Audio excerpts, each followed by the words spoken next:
വറഹബ. അവർക്ക് രണ്ട് പ്രത്യേകമായ സ്വഭാവങ്ങളുണ്ട് അവരുടെ ദുആയുടെ സമയത്ത്. ഒന്ന്, അവർ ദുആ ചെയ്യുമ്പോൾ അവരുടെ മനസ്സിൽ തികഞ്ഞ പ്രതീക്ഷയുണ്ട്. അല്ലാഹു സ്വീകരിക്കും, അല്ലാഹു രക്ഷിക്കും, അല്ലാഹു വിജയം തരും. ആ ഏറ്റവും വലിയ റജാ, ആ പ്രതീക്ഷ അവരുടെ മനസ്സിൽ നിറഞ്ഞു നിൽക്കുന്നുണ്ട്. അതോടൊപ്പം വറഹബ, അവരുടെ മനസ്സിൽ തികഞ്ഞ പേടിയുമുണ്ട്. അല്ലാഹുവേ, നീ ശിക്ഷിക്കരുതേ, നീ സ്വീകരിക്കാതെയാവരുതേ, പരാജിതരുടെ കൂട്ടത്തിൽ ഉൾപ്പെടുത്തരുതേ. അതുകൊണ്ടല്ലേ മഹാനായ ഖലീലുല്ലാഹി ഇബ്രാഹിം അലൈഹിസ്സലാം പോലും അല്ലാഹുവിനോട് പ്രാർത്ഥിച്ചപ്പോൾ പറഞ്ഞത് എന്താണ്? വലാ തുഹ്സിനി, വലാ തുഹ്സിനി, അല്ലാഹുവേ നീ എന്നെ അപമാനിക്കരുതേ, നീ എന്നെ നിന്ദിക്കരുതേ. യൗമ യുബഅസൂൻ, ആളുകളെ എല്ലാം ഉയർത്തെഴുന്നേൽപ്പിച്ച് മഹ്ശറിൽ കൊണ്ടുവരുന്ന ജനകോടികളുടെ മുമ്പിൽ ഇബ്രാഹിമിനെയും ഹാജരാക്കുന്ന ദിവസത്തിൽ നീ എന്നെ അപമാനിക്കരുതേ. അതെ, പടച്ച റബ്ബിനെ കുറിച്ചുള്ള പ്രതീക്ഷയോടൊപ്പം അവർക്ക് ഭീതിയുമുണ്ടായിരുന്നു. യദ്ഊനനാ റഗബൻ വറഹബ വകാനൂ ലനാ ഖാശിഈൻ. മൂന്നാമത് അല്ലാഹു അവരെ കുറിച്ച് പറഞ്ഞത് വകാനൂ ലനാ ഖാശിഈൻ. ആ മഹാന്മാരായ അമ്പിയാക്കൾ നമ്മുടെ കാര്യത്തിൽ അതെ നമ്മോട് ഖാശിഈന, വളരെയേറെ ഭയഭക്തിയുള്ളവരായിരുന്നു. നല്ല പടച്ചവനെ പേടിയുള്ള, വളരെ നിയമങ്ങളെ സംബന്ധിച്ച് ശുഷ്കാന്തിയുള്ള, അത് ജീവിതത്തിന്റെ എല്ലാ മേഖലകളിലും പുലർന്നു കാണണമെന്ന് ആഗ്രഹിക്കുന്ന, കാപട്യം തൊട്ടു തീണ്ടാത്ത നിലക്കുള്ള കറകളഞ്ഞ ഭക്തിയുടെ ആളുകളായിരുന്നു മഹാന്മാരായ പ്രവാചകന്മാരെന്ന് ആ മാതൃകാ മഹാന്മാരെ സംബന്ധിച്ച് അല്ലാഹു റബ്ബുൽ ആലമീൻ നമ്മെ ഉത്ബോധിപ്പിച്ചിരിക്കുകയാണ്. സഹോദരങ്ങളെ, അവരാണ് നമ്മുടെ മുൻഗാമികൾ, അവരാണ് നമ്മുടെ മാതൃകകൾ. ഈ മൂന്ന് ഗുണങ്ങളും നമ്മുടെയും ജീവിതത്തിൽ ഉണ്ടാകുവാൻ ശ്രദ്ധിക്കേണ്ടതുണ്ട്. അവസാനം പറഞ്ഞില്ലേ, ഖാശിഈന, അവര് തികഞ്ഞ ഭക്തിയുള്ളവരായിരുന്നു. ആ ഭക്തി അത് ഹൃദയത്തിലില്ലാത്ത ഒരു ജീവിതം വെറുതെയാണെന്നല്ലേ മഹാനായ റസൂൽ കരീം സല്ലല്ലാഹു അലൈഹി വസല്ലം പഠിപ്പിച്ചത്. അവിടുന്ന് അല്ലാഹുവിനോട് വളരെയേറെ കാവൽ തേടിയിരുന്ന ഒട്ടേറെ വിഷയങ്ങളുണ്ട്. നമ്മുടെ ജീവിതത്തിൽ നാം അത് പതിവാക്കണം. ആ പ്രാർത്ഥനകൾ, അല്ലാഹുമ്മ ഇന്നി അഊദു ബിക മിൻ ഇൽമിൻ ലാ യൻഫഅ.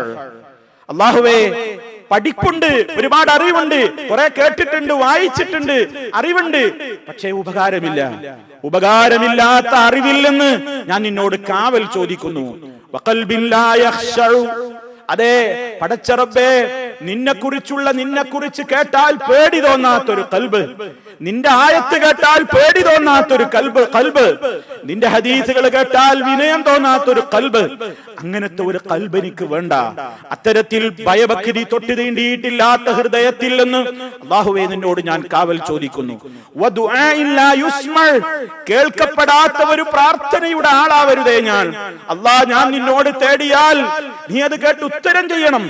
ഉത്തരം നിനക്കില്ല എന്ന് പറഞ്ഞ് ഖായിബായി മടക്കപ്പെടുന്ന, ഉത്തരം ലഭിക്കാത്ത ഹതഭാഗ്യവാന്മാരുണ്ട് ഒരുപാട്. അവര് പ്രാർത്ഥിക്കാഞ്ഞിട്ടല്ല, പക്ഷെ ആ പ്രാർത്ഥനയ്ക്ക് അല്ലാഹു ഉത്തരം കൊടുക്കൂല. അങ്ങനത്തെ ഹതഭാഗ്യരിൽ നിന്ന് നിന്നോട് ഞാൻ കാവൽ ചോദിക്കുന്നു. വനഫ്സിൻ ലാ തശ്ബഉ. ഒരിക്കലും ആർത്തി തീരാത്തൊരു മനസ്സ്. എത്ര കിട്ടിയാലും ദുനിയാവിനോടുള്ള മോഹം തീരുന്നില്ല. ഇനിയും ഇനിയും ഇനിയും എന്ന ആർത്തിമൂത്ത് നിയമങ്ങളെപ്പോലും അവഗണിച്ചുകൊണ്ട് ദുനിയാവിന് വേണ്ടി ദുനിയാ പൂജകരായി നടക്കുന്ന ആ ഒരവസ്ഥയിൽ നിന്ന് നീ കാത്തുരക്ഷിക്കണം എന്ന് ഹബീബായ റസൂൽ കരീം സല്ലല്ലാഹു അലൈഹി വസല്ലം പ്രാർത്ഥിക്കാറുണ്ടായിരുന്നു. അത് ഈ ലോകത്തിന് പ്രാർത്ഥിക്കാൻ അവിടുന്ന് പഠിപ്പിച്ചിരുന്ന ഏറ്റവും മഹിതമായ ആശയങ്ങൾ ഉൾക്കൊള്ളുന്ന പ്രാർത്ഥനയാണ്. നാം അത് പഠിക്കണം. നമ്മുടെ ജീവിതത്തിൽ നാം അത് പ്രാർത്ഥനയ്ക്ക് ഉത്തരം ലഭിക്കുന്ന പ്രത്യേക സന്ദർഭങ്ങളിൽ പ്രത്യേകിച്ച് നാം അത് ദുആ ചെയ്യേണ്ടതുണ്ട്. അപ്പൊ സഹോദരങ്ങളെ, ഖുശൂഅ് വേണമെന്ന അല്ലാഹുവിനോട് നമ്മൾ തേടുന്നത്. ആ ഖുശൂഅ് ഏറ്റവും കൂടുതൽ നാം സമ്പാദിക്കേണ്ടുന്ന, ആ ഖുശൂഅ് നേടിയെടുക്കേണ്ടുന്ന, ആ ഖുശൂഅ് നിലനിർത്തേണ്ടുന്ന പരമപ്രധാനമായ മേഖലയാണ് നമ്മുടെ നമസ്കാരം. അതുകൊണ്ടാണ് അല്ലാഹു തആല ഖുശൂഉമായി കണക്ട് ചെയ്തുകൊണ്ടാണ് നമ്മുടെ വിജയത്തെ പറഞ്ഞിട്ടുള്ളത്. മുഅ്മിനേ, നിനക്ക് വിജയിക്കണോ? വിജയം എന്ന് പറഞ്ഞാൽ പരലോക വിജയമാണ്. പരലോക വിജയത്തിന്റെ ആദ്യ നിദാനം ഖദ് അഫ്ലഹൽ മുഅ്മിനൂൻ. തീർച്ചയായും സത്യവിശ്വാസികൾ വിജയിച്ചിരിക്കുന്നു. അല്ലദീനഹും ഫീ സ്വലാത്തിഹിം ഖാശിഊൻ. അവരുടെ നമസ്കാരങ്ങളിൽ അവർ വളരെ ഖുശൂഉള്ളവരാകുന്നു. നമസ്കാരത്തിൽ വളരെ ഖുശൂഉള്ള മുഅ്മിനുകൾ അവർ വിജയിച്ചിരിക്കുന്നു എന്നാണ്. റബ്ബിലേക്കുള്ള മനസ്സിന്റെ ആ പ്രത്യേകമായ കടപ്പാട്, അള്ളാഹുവിന്റെ മുമ്പിലാണ് നിൽക്കുന്നതെന്ന ബോധം ഈമാനിന്റെ ലക്ഷണമായി നബി സല്ലല്ലാഹു അലൈഹി വസല്ലം പറഞ്ഞു. അതെ, ഒരു മനുഷ്യന്റെ പാപമോചനത്തിന് പോലും നിദാനമായി വർത്തിക്കുന്നു അവന്റെ നിസ്കാരം. ഒരുപാട് പാപങ്ങൾ നിസ്കാരത്തിലൂടെ ഉളൂയിലൂടെ ഒക്കെ ഒഴുകിപ്പോകുന്നുണ്ട്.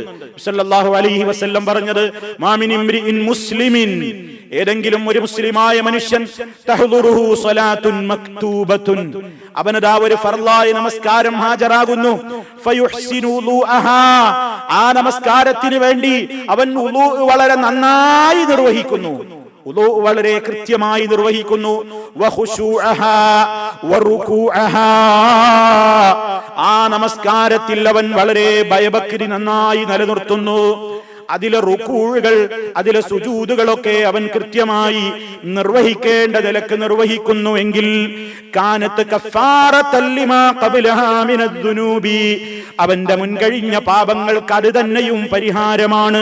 മാലം യുഅ്തി കബീറ, വൻ പാപങ്ങൾ ചെയ്യാത്തിടത്തോളം, വലിയ വലിയ പാപങ്ങളൊന്നും സംഭവിച്ചിട്ടില്ലെങ്കിൽ നമ്മുടെ ജീവിതത്തിൽ മനുഷ്യരെന്ന നിലക്ക് മാനുഷികമായി സംഭവിച്ചു പോയേക്കാവുന്ന ചെറുദോഷങ്ങൾക്ക് അവന്റെ ഈ ഉളൂവും അവന്റെ ഈ നിസ്കാരവും പരിഹാരമാണ്.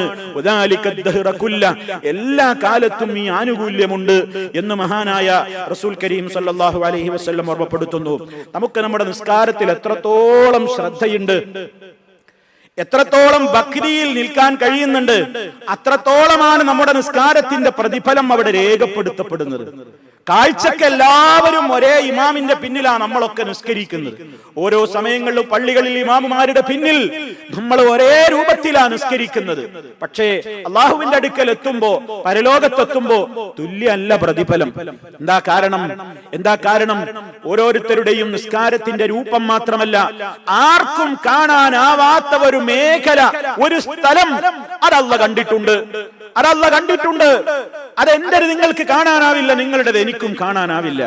ഒരു വേള നിങ്ങൾ നിസ്കരിക്കുമ്പോൾ നിങ്ങളുടെ നിസ്കാരം സുന്നത്തിൽ അധിഷ്ഠിതമാണോ എന്ന് എനിക്ക് വേണമെങ്കിൽ പറയാൻ സാധിക്കും. ഞാൻ നിസ്കരിക്കുന്നത് കാണുമ്പോൾ നിങ്ങൾക്ക് വിലയിരുത്താൻ സാധിക്കും. പക്ഷേ നിങ്ങൾക്കും എനിക്കും കാണാനാവാത്ത ഒരു കേന്ദ്രമുണ്ടതാണ് ഖൽബ്. അത്